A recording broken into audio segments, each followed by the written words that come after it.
Welcome back, my dear children of class 7 in our social and political life, and we have already started the second chapter, role of the government in health.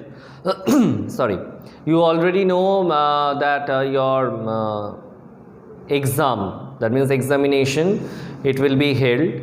That means you are going to appear for your learning outcomes, and you know that the first chapter is in our syllabus, that means according to PT1 syllabus, and this one is included in our term 1 syllabus, the role of the government in health. So we will read from here today, page number 20, healthcare in India. Let us examine some of the aspects of healthcare in India. Compare and contrast the situation expressed in the first and second columns. So the first column, India has the largest number of medical colleges in the world and is among the largest producers, largest producers of doctors. Approximately 15,000 new doctors qualify every year. So whenever it is asked in the class that what is the aim in your life, most of the cases we have heard that the children, they answer either to become a doctor or to become an engineer. So most doctors settle in urban areas. People in rural areas have to travel long distances to reach a doctor. The number of doctors with respect to the population is much less in rural areas.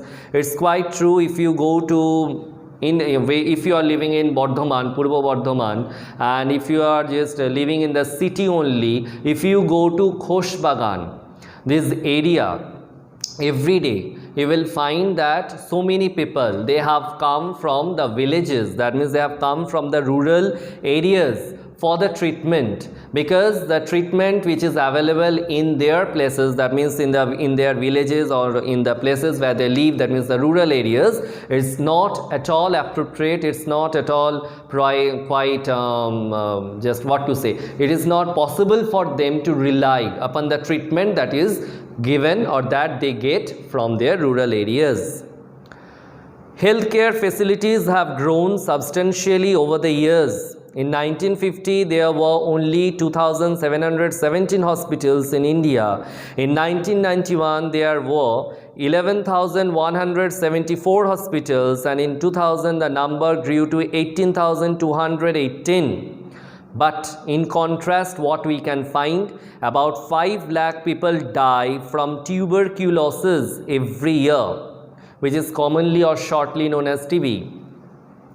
This number is almost unchanged since independence. Almost 2 million cases of malaria are reported every year, and this number isn't decreasing. Another one which is not mentioned here is dengue. Dengue also, you know that it is quite a contagious disease, and it's quite a fatal one. Next, India gets a large number of medical tourists from many countries.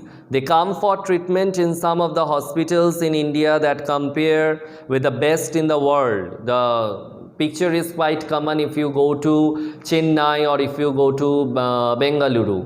There you can find, or if you go to Indore, there you will find that many people from other countries, might be from Bangladesh or from Sri Lanka or from other countries, they have come there for treatment.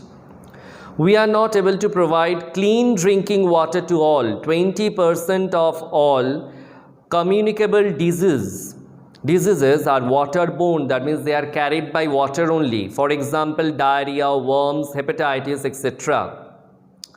Next, India is the 4th largest producer of medicines in the world and is also a large exporter of medicines. But still then, half of all children in India do not get adequate food to eat and are undernourished. So, India is the 4th largest producer of medicines, you can think, and in the world, and is also a large exporter of medicines. That means India is not only producing, it is also exporting the medicines outside. But see the condition in the country itself, that half of all children in India do not get adequate food or food to eat and are undernourished.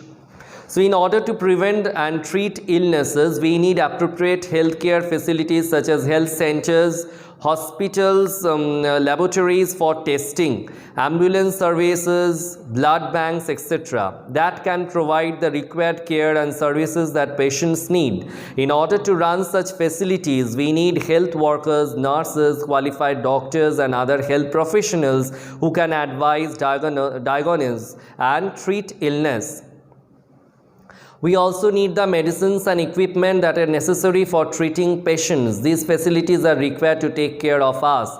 Now the situation you just can compare regarding this COVID-19, what is happening. If you just check everyday's news, you will find that many people, they are dying because of that refer case. That means this hospital, they are not admitting the patients, they are referring to another hospital, and in turn that hospital might be again referring to another one. In this way, might be it is becoming a circle, and just on the way the patient is dying without getting any proper treatment. So children, in our next class we will proceed with the next part of the chapter. Till then, stay well. Bye.